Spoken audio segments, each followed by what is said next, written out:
Hello, and welcome to my YouTube channel, Reading Little Blue Books Out Loud While Stoned.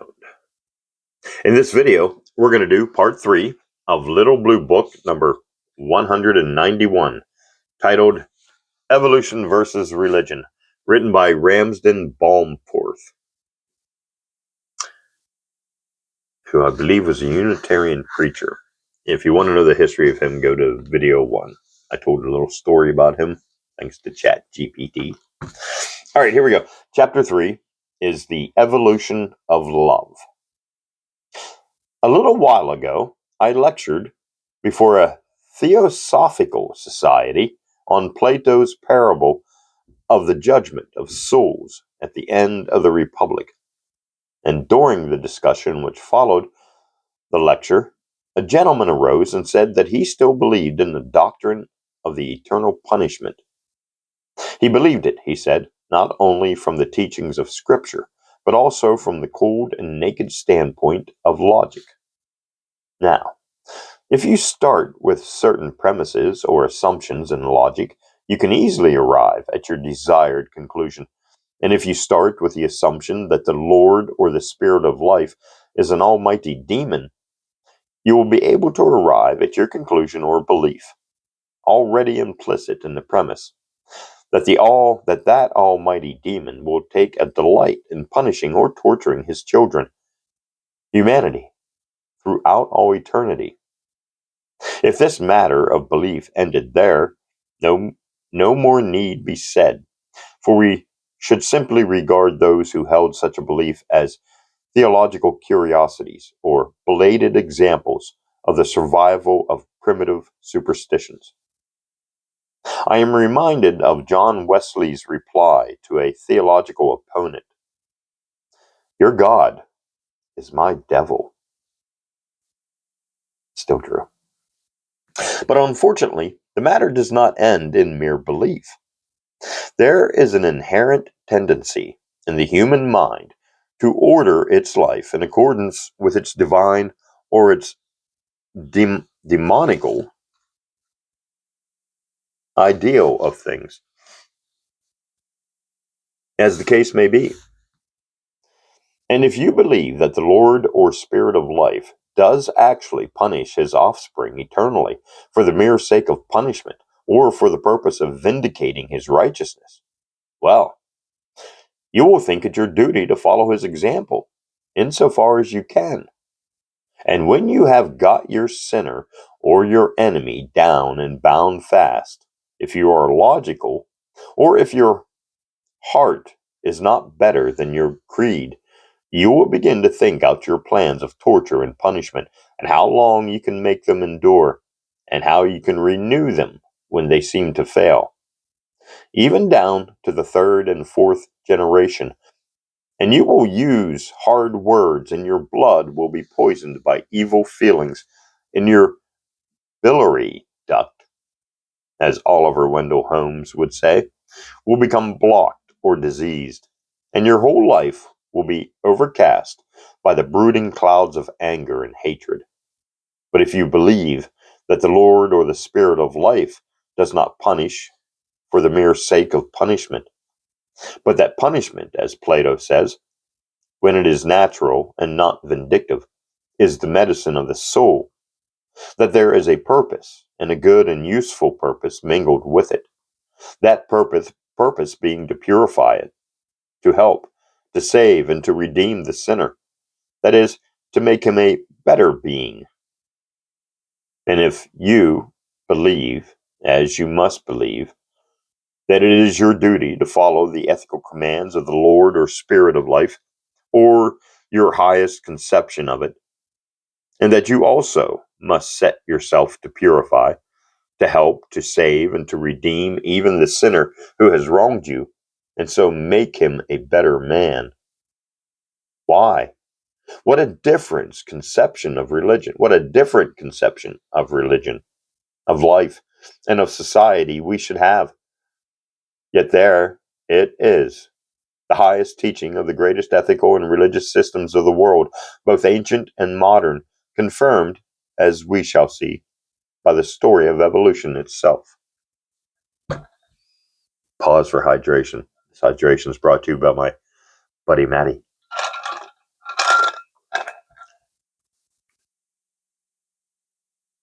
And so I resume the thread of that story in continuation of my last discourse. Pardon me. We saw in my first discourse, from the records brought to us by astronomy and geology, how worlds like our own Earth and the solar system of which it is a part apparently evolve from the stardust or nebula which we may see in a clear night in various parts of the heavens.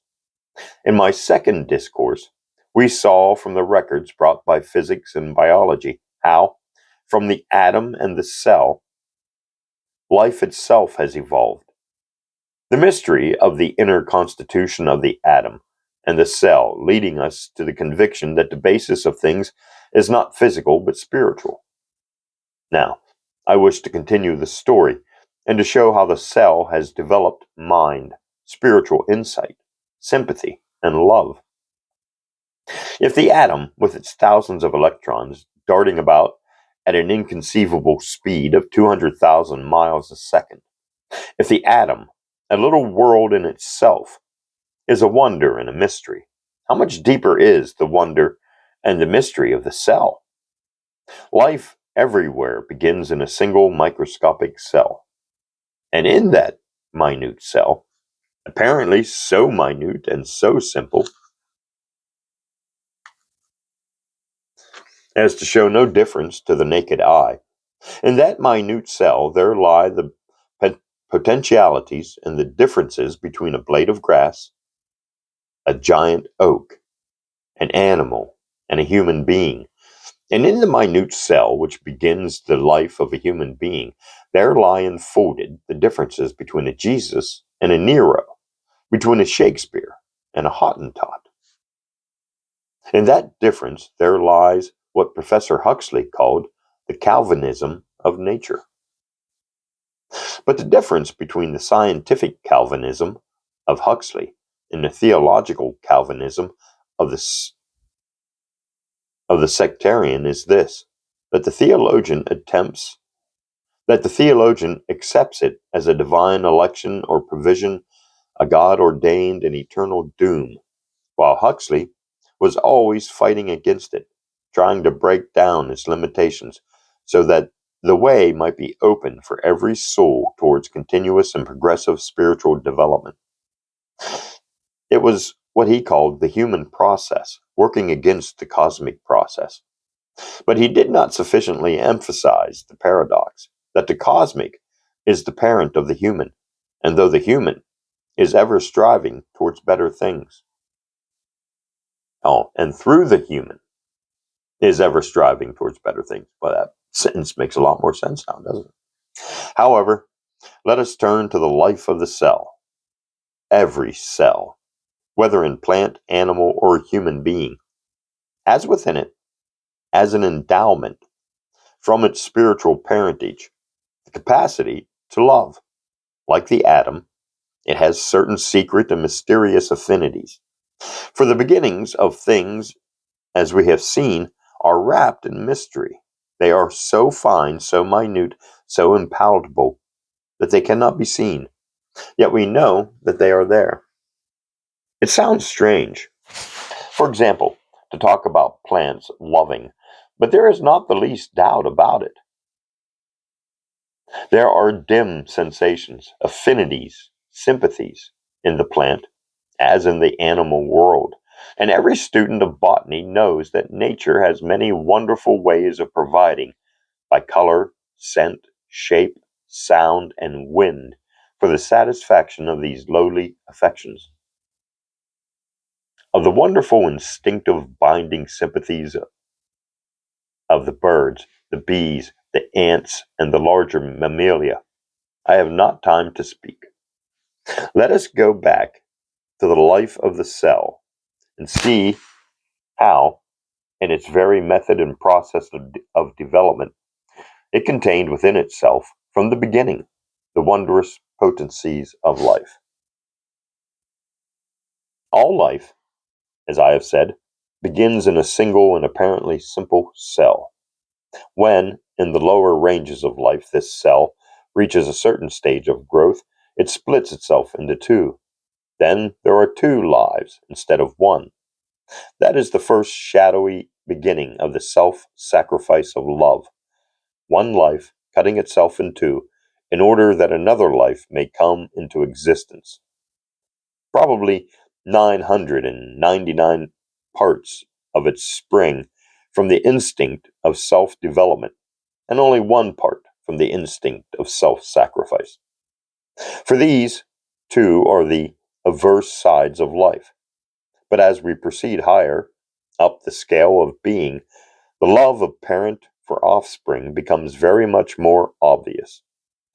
There is infinite care taken, both by plants and animals, in the placing and protection of seeds and eggs, in order to guard them from the violence of wind, rain, storm, the accidents of nature, and the attacks of other species. That is, there is more self-sacrifice, or, as Spencer puts it, the struggle for the life of others is beginning. But as soon as the eggs are hatched and the young come forth, they swim off on their own account, not caring a straw for either mother or father. Indeed, in millions of cases, in the lower species of life, the offspring never know their parents. Why is this? It is because the life and consciousness of the lower animals is confined to a very narrow range of actions, largely to what are called reflex actions, like breathing and digestion, actions which are organized in the nervous system before birth. In these cases, the love is all on the side of the parent before birth. But if we proceed a little higher in the scale, as life becomes more complex, there is more and more care taken of the eggs, more and more care taken of the young. That is, there is stronger sympathy and deeper love. Young birds and chicks, for example, cannot fly away the moment they are born. They stay for weeks in the parental home, under the parental wing. Now, mark the great and strange law of love, which accompanies this ascent in the scale of being. That law may be expressed thus.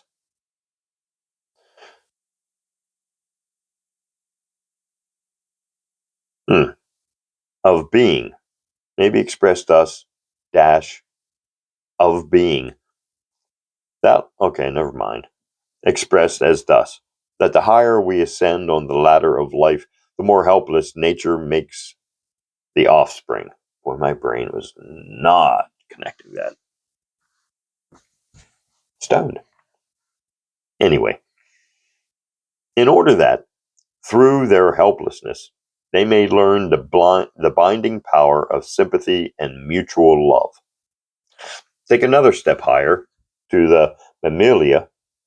There we find that the offspring are so helpless that they have to stay weeks and months under the care of the mother. Pause for hydration. Cottonmouth. Nobody's friend. Out of sheer necessity and helplessness, there is thus developed a love of parent for offspring and offspring for parent. It is common knowledge how all the higher species of animals will fight till death rather than have their young injured by others. If we proceed higher still, to the highest forms of life known, we find that the greatest thing in the world, human love, is generated by the most helpless thing in the world, a human child. Why?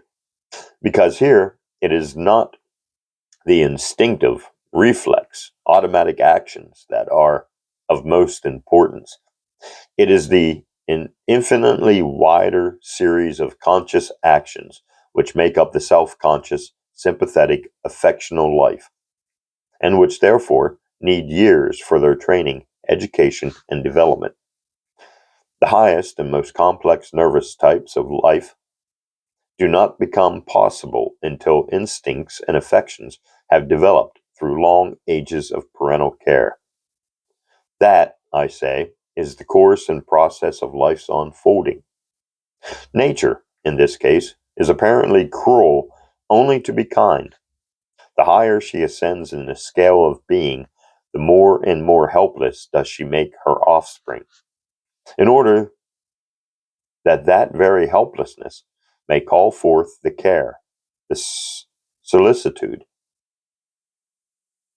the gentleness, the protecting love which it needs. And so the human child, the most helpless thing in the world, has to stay by the side of its mother not for days and weeks only, but for months and years, in order that out of that long infancy, every strain in the garment of the affections may be strengthened and purified, and so produce that greatest of all things in the world, a mother's love. Take that away for a few days only, and the child is in danger of perishing. We're going to pause. Thus, just as the dawn of mind takes us back to the dim shadows and beginnings of things, before the first infusoria. Yeah, infusoria. It's a strange word. Infusoria. Threw out its tentacles. The first hand, in blind groping for food amid the cooling waters which surged on the globe. So the dawn of love takes us back to the same dim shadowland, when the first invisible and apparently unconscious cell split itself in two in order that another life might be. Those first parents, formless cells, ugly and shapeless plants, jelly-like insects and animals, reproduced millions, billions of offspring that they did not know. They did not know them, did not care for them after they were born. They had neither capacity nor opportunity for tending and caring for so many. But as nature slowly ascended the ladder of life by fractional decrees, she made fewer offspring in these higher species, but she made them more perfect, more delicate, more complex, but more helpless. She drew out slowly the invisible cords of love. Ascending further by fractional degrees, she made her offspring more helpless still, keeping them, through their helplessness, by the mother's side for days, then weeks, then months, then years, until there was produced the highest of all created things on this earth, a human mother and a human child. Why is it that the subhumans can run and eat and chatter and climb when they are a few weeks old, while the human child has to be fed and clothed and cared for at every turn for months and years? Is it because in that long helplessness the affection of the heart, the powers of love, and the human personality have to be developed? Even then, the process is not complete. For love itself has to be educated. The insistent dangers, no, the incessant dangers to which the young life is continually subject deduce a deeper carefulness, patience, sympathy, tenderness, and self-sacrifice, until the spirit of love within is deepened, purified, and enlarged, and is able to embrace other created things besides its own offspring, and ultimately to rise to a vision of worldwide fraternity. But I must not anticipate. I have all too briefly described what Professor Drummond and what Darwin, Spencer, and Wallace had described in detail long before, calls the evolution of the mother. Let us now consider what he calls the evolution of the father, the completion of the circle of love in mother, father, and child, that is, the family. During those long ages of subhuman life, the father remained, as it were, in the background, often even in the higher animals, not knowing its offspring. But ere love can rise to its full height and development in the family, the fatherly instincts and affections must be developed in order that he may become the mainstay, the defender, and the protector of the home. So nature continues her work. She must now focus and concentrate the affection of one being on another. In order to do that, she must bring them together for long periods. In the lower orders of creation, there is a pairing time which always occurs in each species when food is most abundant for that particular species. For the bird, it is in springtime. For the dormice, it is in the autumn when the nuts begin to ripen. The lambs and the young deer are born when the grass begins to grow. Every species, indeed, has its own particular month or period of mating. In this way, also, that subhuman creature out of which the human being developed once paired and mated. Here, it is that mind, moral sense, intellectual and spiritual vision come to aid love, the brain, the heart. For the For the moment man began to use his hands and to shape tools, to gather and store food for future need, that moment he rose above the play of the elements and the roll of the seasons. That moment he began to control, use, and partially dominate nature and evolution instead of nature and evolution controlling and dominating him. He could now make provision for any weather and defend his mate and young against the attacks of other animals. And probably, to use a striking illustration of Professor Drummond's, the first rude and dim beginnings of a human home were made when something, not yet a human being, but something like it, with a gleam of soul in it, stood at the foot of the tree in the wild forest, keeping watch against the leopard and the tiger, while above in the branches the mother slept with her young. There we have the dawn of the moral sense, the mind and brain helping the heart. It is the children, the helpless children, who keep mother and father together, for there is little love of a higher sort yet between husband and wife. The wife, in some of the savage tribes, being little more than a slave. And this was written still the same, 1920s. But the evolution of the father is not yet complete. It is the father's province, not only to maintain, protect, and defend the home from attack from without. It is his function, along with loving care of the mother, to rule the home within. And so a law, a commandment, arises. One custom, almost unconsciously adopted, becomes the law of the household. Other customs, other laws, are built upon that. Conscience, the moral sense, the powers of reason begin to combine with the powers of love, law, righteousness, justice, not in words, but in feelings, are slowly born into the world. Duty, the constraining power of the ought, through obedience to that law of the Father, begins to germinate. I ought to do this because father and mother say so.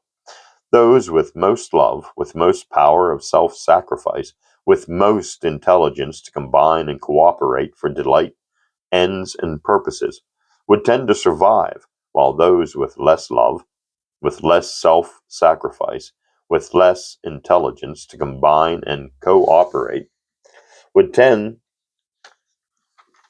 to disappear in the struggle, because strength springs from the combinations of love. And so we see that there is a natural survival, not merely of the fittest or the strongest, but of the best. Mind now begins to cooperate more and more with love. The brain grows stronger and bigger as the heart grows larger. The commandment, which is good for one family, is imitated and adopted by other families. Righteousness, consciousness, duty spread. Humanity has raised itself another 10,000th part of an inch toward higher life.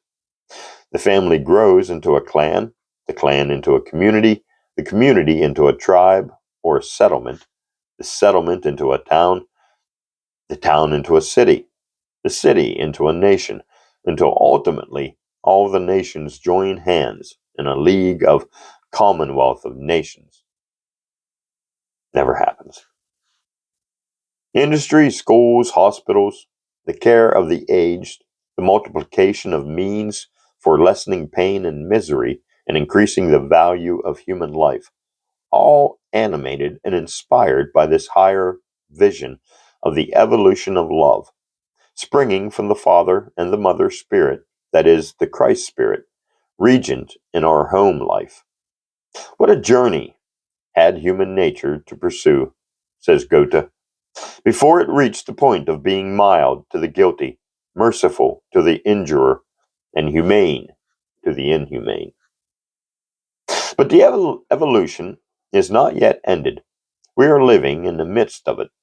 That family ideal, which had its beginnings in the forest or the wild sea cave, that love, which had its beginnings myriads of ages ago in the life of a single cell, these, purified and transfigured, have yet to become the type of the life of humanity, the family ideal, the fatherhood and the motherhood of God, and the brotherhood of man. Do you doubt that? Is it too high a spiritual attitude to which to climb? Then look from what we have sprung, from the tiniest cells of living matter impregnated with spirit, almost too small for the microscope to discern, from the shapeless forms which inhabit the dark recesses of the sea, from the savage life which roamed the pathless forest. If we have ascended so far, then mankind can accomplish even greater spiritual progress in the future, with accelerated pace, because we have the experience of the past and the insight and the strength created by that experience to guide and help us. There are some, indeed, who seem to think that the end is to be obtained by fratricidal war or equally fratricidal competition, that the family ideal is to make its way into the hearts of men by the accumulation of large private fortunes, by means of which their owners may raise up around themselves the walls of pride and power, or play the part of Lord and Lady Bountiful. Not in such ways shall we attain a full realization of the family ideal, that ideal in which life, winnowed of all selfishness and narrowness, shall be ruled and swayed by the spirit of curiosity. Oh no, of courtesy. Yeah, totally different story there. By the spirit of courtesy, of gentleness, and of love, where a noble and generous emulation, the spirit of service shall take the place of the spirit of self-seeking. Yeah, this book is probably 100 years old and that still ain't happened. But I digress. I got cotton mouth, so drink up. This hydration break brought to you by my friend Maddie. That family ideal is the goal of religious and moral endeavor, towards which humanity is directed by its best religious teachers, and towards which it will strive to evolve. A goal in which, as Tennyson says, each man will find his own, and all men's good, and all men work in noble brotherhood. No, they don't. Further, this backward and forward vision of the evolution of love influences our conception of the divine ideal, and through that, our conception of religion, as it affects our daily life. We see at once that religion is a thing of the Spirit, a living in the Spirit, and that it must be co-joined with vision, spiritual insight, ere it can reach its full depth and power. As Professor Edward Caird truly says, it is only through a deepened consciousness of the world that the human spirit can solve its own problem. For the inner life of the individual is deep and full, just in proportion to the width of its relations to other men and things, and his consciousness of what he is in himself as a spiritual being is dependent on a comprehension of the position of his individual life in the great secular process by which the intellectual and moral life of humanity has grown and is growing. The moral and spiritual life of man is deep and full in proportion to his vision, his spiritual insight into the needs and requirements of life and of his right relation to his fellows. That means every day and every moment of life, and not merely as a comfortable or spiritually luxurious feeling when we are sitting in church on Sundays. In the light of that sentence, how much is there in our civilization and in our daily life of every people and every nation which stands condemned? In the light of that sentence, the cruelties and abominations of war, poison gas, hideous submarine outrages, food blockades, and the dropping of bombs are seen to be the evil things they are. Still using them. While the deeper feeling of pity and of sympathy in the breast of the Red Cross worker and the helpers and nurses of starving women and children shine out as the most splendid vindication of the spirit and teachings of the Sermon on the Mount and of the vision of the evolution of love. Love, informed and directed by spiritual insight. It is not time, though. Yeah, okay. Is it not time? The whole of humanity went down on its knees and cried out with the psalmist of old. Whew. Create in me a clear heart, O God, and renew a right spirit within me. Cast me not away from thy presence, and take not thy Holy Spirit of love from me. For the sacrifices of love are a broken spirit, a broken and a contrite heart. O God, thou wilt not despise. And so it is in all our life. Mind, spiritual vision, love have all to be continually recreated, renewed, purified, and refined to a deeper consciousness and a wider vision of their meaning and power. And the moment we are permeated by this deeper consciousness, our attitude to the outer world is affected also. Our attitude towards our fellow men in morals and business and industry, in religion and in political life, because we have taken into our hearts and minds this wider vision of the evolution of love and this deepened conception of the divine ideal which should order our life. One word more. How are we to account for this wonderful upward growth of life and love through the darkness and the unknown and inconceivable suffering and pain of the silent past? We cannot account for it. It is a great mystery, hidden potentialities of life, indwelling capacity and an endowment. It is this which baffles the microscope of the biologist and the scalpel of the autonomist, and which fills us with wonder and amazement at the supreme mystery and miracle of life. But this, surely we know, that the spirit which underlies all this and which enfolds and envelops our life must be something like its highest product. We must read the beginning from the end. Like comes from like. We cannot start with a cipher and get out of it a Jesus or a Socrates. Life, love, mind must come from life, love, mind. Though we go back to that first microscopic cell or atom which existed in the depths of the sea in the dim morning of the world, we say that life and love sprang from that. We do not get rid of the problem. We only make it more wonderful. That minute cell itself must have had a source. If it contained, as it certainly did, certain energies or potentialities within itself, those energies must have been fed both from within and from without, just as certain vibrations of the atmosphere So many thousand waves of ether must strike upon the optic nerve, and so many thousand waves of sound must strike upon the ear, ere we can perceive the harmonies of sound and light and color.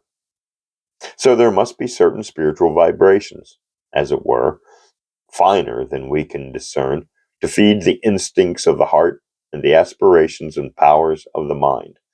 For if there is a world of vibrations which produces the harmonies of sound and music, and a world of vibrations which produces the harmonies of light and color, may there be a world of spiritual vibrations which produces the harmonies of truth and love? It is that world we have to discover. Here, then, is my concluding thought, which should form the basis of all our religion. We know that spirit is the higher power. We know that thought, mind, love transcend all else in the world. And we have ground for believing that these fine, subtle, impalpable essences, which we can neither see nor hear, the impalpable essence of spirit, we have ground for believing, I say, that these may be the feeders of our highest life. And so, everywhere, and in all time, in life and in death, we belong to the Spirit in whom we live, and move, and have our being. We see that God is not a being set over against the world, but a spiritual power working in and through the world, and in and through humanity. We can either set ourselves against that Spirit and against its manifestations, and so descend to the lower depths of life, or we can make ourselves fellow workers with it, and so ascend to the heights of spiritual being, of which, as yet, we have no knowledge and no conception, save that at a certain point in this great ladder of life, we begin to dominate nature by ideas born of spiritual reflection instead of allowing nature to dominate us. That is evolution ordered by reason and love. For we know that this invisible something, call it what we will, mind, love, life, God, regulates and animates every atom of matter, every pulsation of spirit. In the organic universe, we call it sensation, feeling, sympathy, love. And there is a foreshadowing, a likeness between the condensation of an immense body of fire mist into a solar system of sun and planets, and the slow aggregation of men into societies and nations. So the Spirit works, vibrating in its stellar worlds, ordering the planets in their courses, coloring the ever-changing rays of the rising and the setting sun, painting the fields and the flowers, massing the beautiful outlines of mountain and valley, of cloud and sea, and then turning it upon itself to build up the beautiful sanctities and affections which make life sacred. No, who would not uncover in reverence before these transcendent beauties of the universe of life? Who would not strive in love and gratitude by the simple beauty of his own life, by the quiet performance of daily duty, by the growth of love in his own heart, to set himself in harmony with that supreme spirit, and so try to show that love is God, and that he that abideth in love abideth in God, and God abideth in him? And that's in chapter 3. Chapter 3 of Little Blue Book number 191, titled Evolution versus Religion. Oh, my finger's covering it up. There we go. Evolution versus Religion, written by Ramsden Balmforth. And I don't believe there's a copyright date. Nope. Written 1920s, 1930s, as they generally all are. Thanks for listening, and join me in part